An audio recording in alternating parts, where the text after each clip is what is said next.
والصلاة والسلام على سید الانبیاء والمرسلین اما بعد فاعوذ باللہ من الشیطان الرجیم بسم اللہ الرحمن الرحیم۔ الحمدللہ الہادی پروگرام میں تجارت کے موضوع پر ہم کلام کر رہے تھے، اور جو آیت بنیادی طور پہ ذکر کی تھی، اللہ تبارک و تعالی نے ارشاد فرمایا وَأَحَلَّ اللَّهُ الْبَيْعَ وَحَرَّمَ الرِّبَا، کہ اللہ تبارک و تعالی نے خرید و فروخت کو حلال اور سود کو حرام فرمایا۔ کفار یہ دعویٰ کیا کرتے تھے کہ یہ دونوں برابر ہیں۔ وہ یہ کہتے تھے کہ دیکھیں بیع سے بھی نفع حاصل ہوتا ہے، اور ہم سود کا لین دین اس لیے کرتے ہیں تاکہ اس سے بھی نفع حاصل ہو، تو دونوں تو برابر ہو گئے کہ یہ ادھر بھی نفع مقصود، یہاں بھی نفع مقصود۔ تو اللہ تبارک و تعالی نے اس آیت کریمہ کو نازل کر کے بیع اور سود کے درمیان برابری کے تصور کو ختم کیا کہ سود ناجائز اور حرام ہے اور خرید و فروخت کرنا یہ جائز ہے۔ تو لہٰذا خرید و فروخت کے بارے میں آپ کی خدمت میں بہت سی باتیں پہلے بھی پیش کی تھیں، مزید انشاءاللہ ذکر کریں گے، اور اس کے علاوہ روزی کمانے کے تمام وہ ذرائع جو حلال ذرائع ہیں ان کے بارے میں بھی کلام ہوگا، کیونکہ اللہ تبارک و تعالی نے بیع کو اس لیے حلال قرار دیا کہ جب انسان اس کو کرے تو اس سے نفع حاصل ہو۔ تو اصل تو ہماری بیع مقصود نہیں ہوتا، حقیقتاً نفع ہی مقصود ہوتا ہے، لیکن ہمیں سمجھا دیا گیا کہ نفع حاصل کرنے کے لیے طریقہ کار اور انداز بھی جائز اور حلال اختیار کیا جائے گا۔ اگر آپ ناجائز طریقے سے ناجائز طریقہ اختیار کریں اور اس سے کوئی نفع حاصل کریں گے تو وہ نفع حرام ہوگا۔ اور اسی طریقے سے بعض اوقات انسان کوئی ایسی جاب وغیرہ کر رہا ہوتا ہے، یا اجارہ جیسے کرائے پہ کچھ لینے دینے کا معاملہ ہوتا ہے، لیکن اس میں بھی ایسی خرابیاں پیدا ہوتی ہیں کہ جو رینٹ آتا ہے یا جو آپ سیلری لے رہے ہیں اس میں حرام کا یا ناجائز کا کچھ حصہ شامل ہو جاتا ہے، اور انسان اس کو سمجھ نہیں پاتا ہے۔ اس لیے ضروری ہے کہ علم دین سیکھیں اور اپنے رزق کو، اپنے روزی کو حلال کریں، خود بھی حلال کھائیں، اپنی اولاد کو، اپنے بیوی بچوں کو، ماں باپ کو حلال کھلائیں، اسی میں برکت ہوتی ہے۔ تو تجارت کے بارے میں پچھلے پروگرام میں آپ کو عرض کیا تھا کہ بہت سے لوگ بس مال بیچنے پہ توجہ کرتے ہیں، اس کے علاوہ ان کی کوئی ان کا مقصد نہیں ہوتا، اور نہ وہ اس میں جو شرعی لحاظ سے اونچ نیچ ہے، اچھائی برائی ہے، اس پر توجہ کرتے ہیں۔ بس مال کسی بھی طریقے سے بکنا چاہیے، تو جھوٹی تعریفیں، مبالغہ آرائی اور بعض اوقات جھوٹی قسم تک کھا لیتے ہیں۔ تو یہی آپ کو بتایا تھا کہ نبی کریم صلی اللہ علیہ وسلم نے ارشاد فرمایا کہ جھوٹی قسم مال تو بکوا دیتی ہے لیکن برکت کو مٹا دیتی ہے، ختم کر دیتی ہے۔ اس لیے اس قسم کے معاملات کرنا کہ اللہ تبارک و تعالیٰ کا متبرک و مبارک ذکر کر کے پھر اپنے خراب مال کو بیچنا، اور سامنے والے کے جو جذبات ہیں، فیلنگز ہیں، وہ اللہ سے محبت کرتا ہے، پیار کرتا ہے، ادب کرتا ہے، احترام کرتا ہے، اللہ تبارک و تعالیٰ کے ذکر کو سن کر آپ کو شک و شبے سے بالا تر کر دیتا ہے، گویا کہ آپ ان کے جذبات سے فائدہ اٹھا رہے ہیں، اس سوچ سے فائدہ اٹھاتے ہیں، اور وہ شخص تو اللہ تعالیٰ کی بارگاہ میں انشاءاللہ مقام پائے گا کہ اس نے اللہ کے نام کا احترام کیا اور آپ کی بات کا فوراً یقین کر لیا اور اپنے ذہن کو شک و شبے سے صاف کر لیا۔ لیکن ہم جو کام کر رہے ہیں وہ کس قدر نازیبا ہے کہ اللہ تبارک و تعالیٰ کا نام ذکر کر کے دنیا کی کچھ ذلیل دولت کما بھی لی گئی تو آخرت میں اس کا حساب و کتاب تو دینا پڑے گا، وہ کیسے دیں گے؟ یہ دھوکہ کھانے والا تو یہاں پر بھی پالے گا کہ جو اس طریقے سے دھوکہ کھائے گا اللہ تعالیٰ اس کو اور برکت سے نواز دے گا اور آخرت میں بھی اس کو انعام ملے گا۔ لیکن جو یہاں پر کمانے والا ہے، رحمت کونین صلی اللہ علیہ وسلم نے واضح فرما دیا کہ اس کی برکت ختم ہو جائے گی، یہ مال جیسے آیا تھا ویسے ہی نکل جائے گا، گھر میں بیماریاں ہوں گی، تنگ دستیاں ہوں گی، آفات نازل ہوں گی، اور حرام مال ہاتھ سے گیا اور آخرت کا وبال تو ہے ہی ہے۔ پھر ہم نے جتنوں سے جھوٹی قسمیں کھائی ہوتی ہیں یا جھوٹ بول کے اپنا مال بیچا ہوتا ہے، وہ یاد بھی نہیں ہوتے کہ کون کون لوگ تھے، لہٰذا اب معافی مانگنے اور ان کو وہ مال پہنچانا جو ہم نے غلطیاں کر دی ہیں اور ان سے ناجائز مال لے لیا ہے وہ بھی ممکن نہیں رہتا ہے، اور یہ بہت زیادہ خطرناک صورتحال ہوتی ہے۔ پہلی بات تو یہ کہ پرواہی نہیں ہوتی، لیکن اگر کوئی نادم شرمندہ ہو تو کہاں ان لوگوں کو ڈھونڈے؟ تو اگر کوئی شخص ایسا ہے جو نادم شرمندہ نہیں ہے تو یہ تو بروز قیامت ایک طرف کھڑا کیا جائے گا، اور ایسے سارے گاہک ایک طرف کھڑے ہوں گے اور یہ اس سے اپنا حساب و کتاب مانگیں گے، اور وہاں اس نے پیسے لیے تھے لیکن میدان محشر میں پیسوں کے بدلے نیکیاں دینی پڑ جائیں گی۔ اور اگر کوئی شخص واقعی نادم ہے، شرمندہ ہے، اللہ کی بارگاہ میں توبہ کرنا چاہتا ہے وہ نہیں چاہتا کہ دنیا کے تھوڑے سے آرام کی خاطر میں آخرت کے دائمی آرام کو ترک کر دوں، سمجھداری کا مظاہرہ کرتا ہے، تو پھر اس کے لیے حکم یہ ہوتا ہے کہ جتنے لوگ ایسے اس کو معلوم ہیں ان تک تو پیسہ پہنچانا واجب ہے، کہ جتنا اس نے دھوکے سے پیسہ ایسا لیا ہے، اور اگر لوگ معلوم نہیں ہیں تو ان نامعلوم مالکوں کی طرف سے صدقہ کرنا واجب ہے،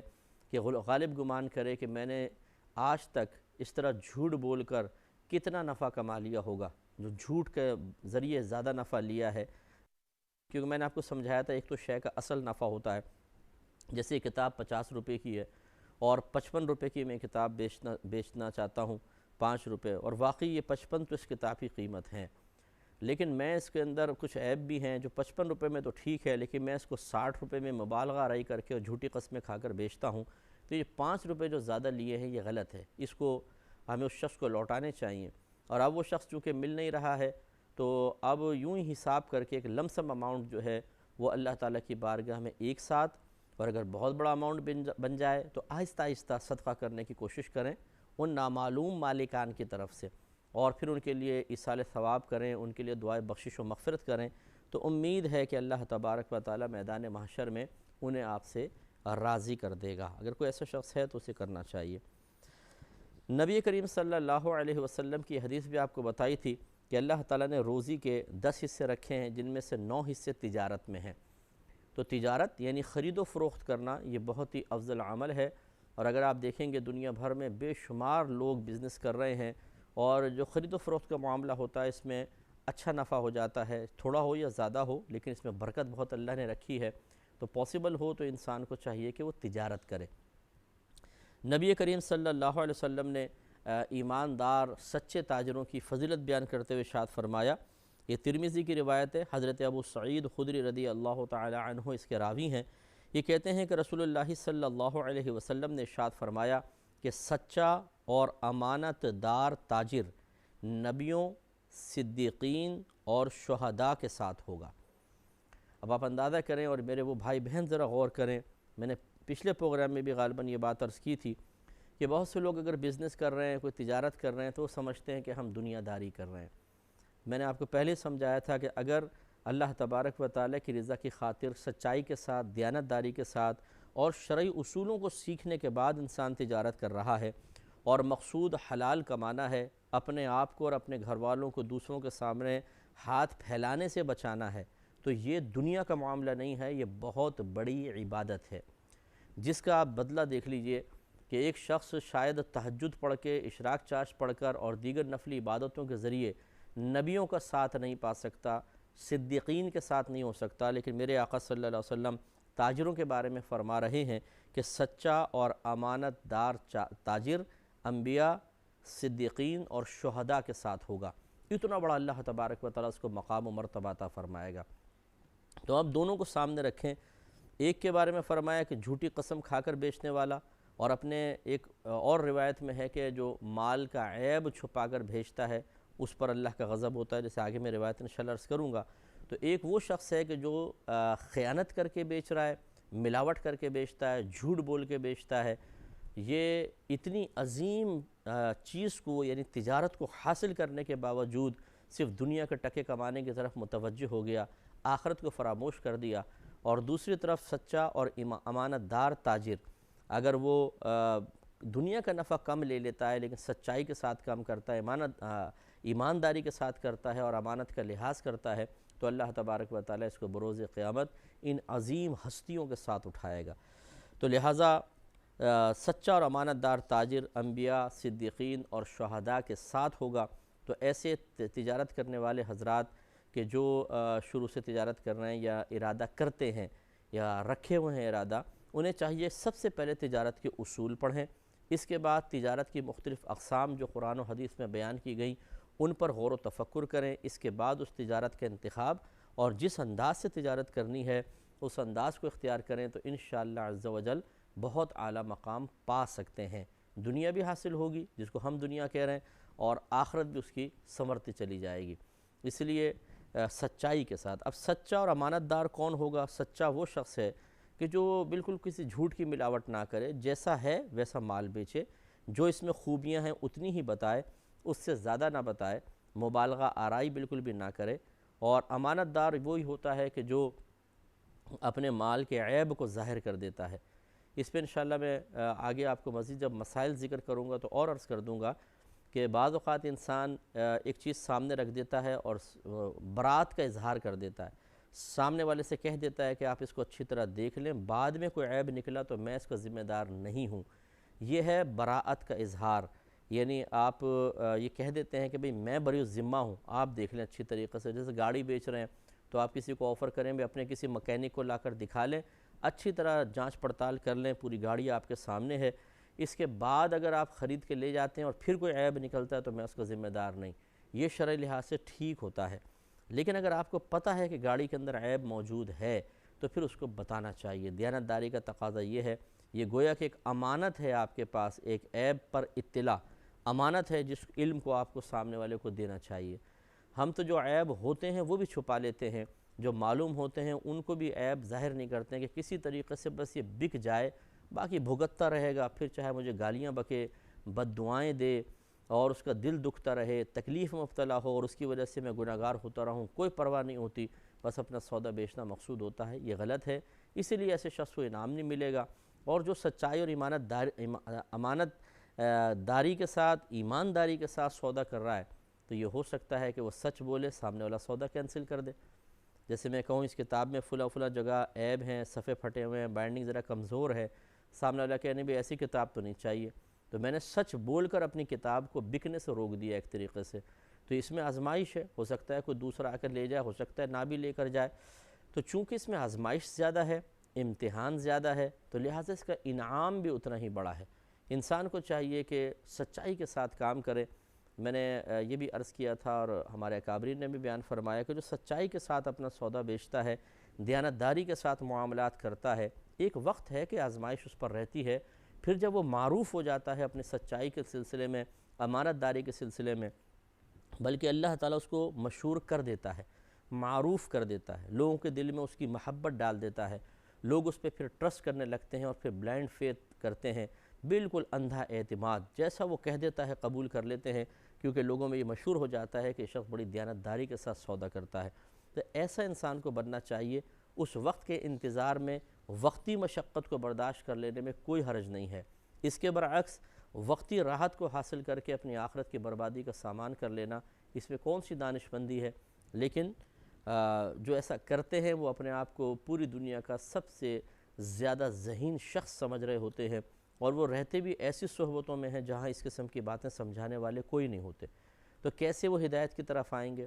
لاکھوں کا آتا ہوا پروفٹ پر منتھ، اسے کیسے وہ چھوڑنے کے لیے تیار ہو جائیں؟ لیکن وہ یہ نہیں سمجھتے کہ اس طرح جھوٹ دھوکے کے ساتھ جو لاکھوں روپے آ رہے ہیں، یہ روپے نہیں ہیں، اصل میں یہ سانپ ہیں، بچھو ہیں، اژدہے ہیں، یہ آگ کے انگارے ہیں جو قبر میں جا کر ان کی تپش انسان محسوس کرے گا، لیکن جو قرآن و حدیث سے دور ہے اسے ان کا احساس نہیں رہتا ہے۔ حضرت قیس بن ابو غرزہ رضی اللہ تعالی عنہ کہتے ہیں کہ نبی کریم صلی اللہ علیہ وسلم کے عہد مبارکہ میں ہمیں سماسرہ کہا جاتا تھا۔ یہ تاجر لوگ تھے، سماسرہ کا لفظ معروف تھا، لیکن کہتے ہیں ایک دفعہ نبی کریم صلی اللہ علیہ وسلم ہمارے پاس سے گزرے تو آپ نے ہمارا اس سے اچھا نام لیتے ہوئے فرمایا، اے تاجروں کے گروہ، یعنی تجار فرمایا سرکار نے کہ اے تاجروں کے گروہ، تجارت فضول بات اور قسم کو بلا لیتی ہے، حاضر کر لیتی ہے، تو تم اس میں صدقے کو ملا لیا کرو۔ یہ اشارہ ہے اور یہ کلام ہے صحابہ کرام علیہم رضوان سے، کہ صحابہ سے سرکار فرمانے بس اوقات ایسا ہوتا ہے کہ انسان کی توجہ نہیں رہتی ہے، وہ غلط بیانی نہیں کر رہا ہوتا، لیکن بے اختیار کوئی زبان سے ایسی بات نکل جاتی ہے، کوئی فضول قسم کی بات، کبھی ایسا ہوتا ہے کہ انسان قسم بھی کھا لیتا ہے، صحابہ کرام جھوٹی قسم تو نہیں کھائیں گے، لیکن سچی قسم بھی کھانا اپنا سودا بیچنے کے لیے مناسب نہیں ہوتا ہے، یہ کہ اللہ کا محترم نام پیسہ کمانے کے لیے استعمال کیا جائے۔ تو رحمت کونین صلی اللہ علیہ وسلم یہی سمجھا رہے ہیں کہ یہ ہو سکتا ہے کہ نادانستہ طور پر کچھ خطائیں، کچھ غلطیاں سرزد ہو جائیں، تو بہت بہتر ہے کہ انسان ساتھ ساتھ تھوڑا بہت صدقہ کر لیا کرے، تو اس کی برکت سے اللہ تبارک و تعالیٰ بیع میں کی گئی کوئی کمی کوتاہی جو نادانستہ طور پر ہوئی ہے اس سے درگزر فرما لے گا۔ اور یہ میں نے آپ کو پہلے بھی روایت عرض کی تھی کہ رحمت کونین صلی اللہ علیہ وسلم ارشاد فرماتے ہیں کہ پہلے زمانے میں ایک شخص تھا جو ایک جنگل کے پاس سے گزر رہا تھا، تو اس نے ایک آسمان سے آواز سنی کہ اے بادل فلاں جگہ جا کر چٹان پر برس جا۔ تو جیسی ہی آواز آئی، انہوں نے اوپر دیکھا تو بادل کا ایک ٹکڑا چلنے لگا۔ اب ان کے دل میں تجسس بیدار ہوا تو یہ بھی پیچھے پیچھے چلے۔ وہ بادل کا ٹکڑا ایک چٹان پہ گیا اور اس سے بارش برسنے لگی، اور پھر وہ پانی نیچے ایک نالی کی شکل میں چلنے لگا۔ تو یہ حضرت بھی پیچھے پیچھے چلے، چلتے چلتے چلتے وہ پانی ایک باغ میں داخل ہو گیا۔ آپ اس باغ میں گئے تو دیکھا کہ ایک شخص اس پانی کو مختلف کیاریوں میں بھیج رہا تھا۔ تو آپ نے جا کے سلام کیا اور اس شخص سے کہا کہ میں نے یہ معاملہ دیکھا ہے، اس کا مطلب یہ ہے کہ تمہارا اللہ تعالیٰ کی بارگاہ میں بڑا مقام و مرتبہ ہے، تبھی یہ پانی کا غیب سے انتظام ہوا، تو ذرا مجھے بتاؤ کہ آپ کیا عمل کرتے ہیں تاکہ میں اس سے برکت حاصل کروں۔ تو اس شخص نے جواباً کہا کہ اگر اللہ تبارک و تعالیٰ میرے راز کو ظاہر نہ کرتا تو میں کبھی بھی آپ کو نہ بتاتا۔ بات دراصل یہ ہے کہ اس باغ کی جتنی بھی آمدنی ہوتی ہے میں اس کے فوراً 3 حصے کر لیتا ہوں۔ ایک حصہ اس باغ پر خرچ کرتا ہوں، ایک اپنا بیوی بچوں پر، اور ایک فوراً اللہ تبارک و تعالیٰ کے راہ میں خرچ کر دیتا ہوں۔